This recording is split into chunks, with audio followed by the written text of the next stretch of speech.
Once again, Dan Hood, Big DH 2000. Like I said, do multiple at once. So 2 finished in one night. PFS. Some say it looks a lot like a Stanley frame or several other frames. This is a design that Mr. Muzz pushed out, Phil Muzz. He basically took the Colt and squeezed it together, is all he's done. Do you need this deep of a pocket? Nah, not really, but it makes it look more like the Colt. And kudos to Toddy, who is one of the finest designers we've had. He only ever designed 2 or 3, but my gosh, everybody has used them or tried them or at some point looked at them and know which they are. They may not know Toddy did them, but anyway, couple of once again, the Cedar from Daryl, logo burned. The center is natural phenolic, canvas phenolic. Now, palm swell material. This is something Mike Miley, I think is how he says it, gave me. I just know him as Mike. It's, for lack of a better term, jute or gunnysack layers in resin. I'm not sure if the resin was colored or if that's the natural color of it, but when I sanded it, it smelled a lot like the resin you use for fiberglass. So I'm guessing it was colored in some way, shape, or form. I'm not exactly sure.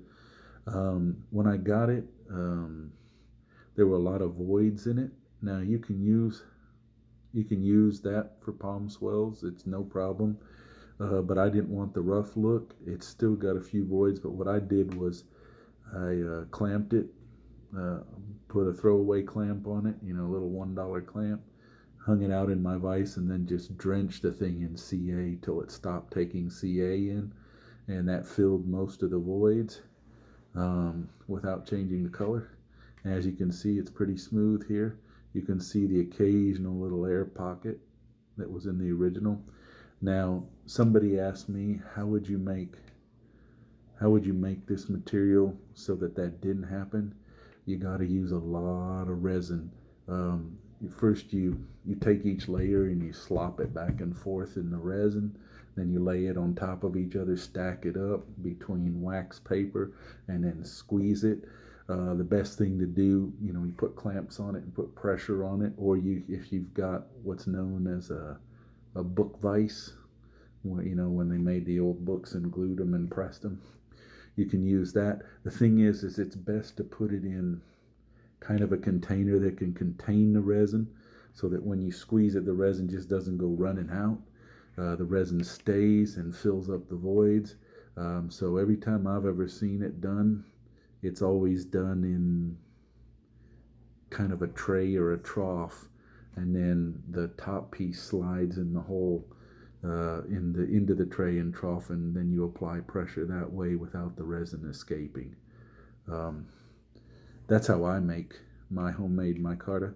But Mike gave this to me as an extra he had laying around that he wasn't going to use. He wasn't sure how to use it.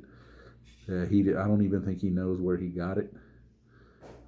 So I fixed it up to the way I like to use them, and I really love the color, guys. I gotta say, look at it. It's gray in some places, turquoise in others. You can see the turquoise shining from back there. It's got the gunny, which makes it look really rugged and goes well with the wood and the natural phenolic.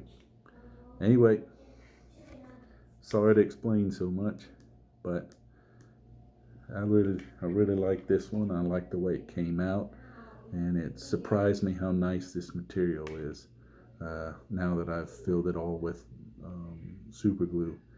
And you can see those are blemishes in the wood. I didn't want to sand them out. I left them there because if you look carefully, you can see the knot of the wood right there. Adds so much character to it.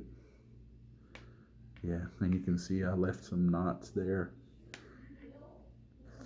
The hilarious thing is there's a knot right under here. I kind of messed that one up. Probably should have turned it around so the knot ended up here somewhere. Oh well. I was tired when I did that gluing. Take care, bye, guys.